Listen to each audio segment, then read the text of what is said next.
Lakini jambo lingine ambalo linaweza likapelekea ukampenda mtu ni usemi au kalama zake. Yaani nakwambia kuna watu wamejaliwa wewe kusema.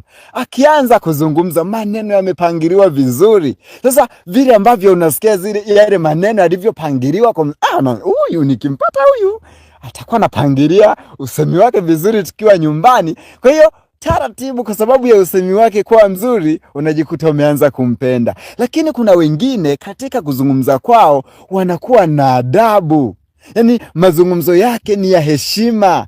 Katika kuzungumza kwake anajiheshimu, hasemi maneno ya ovyo, na hayo yanapelekea anapendwa. Na huu ushauri ningeutoa kwa mabinti. Mabinti, kwa sababu kwa asilimia kubwa ninyi ndio mnatafutwa.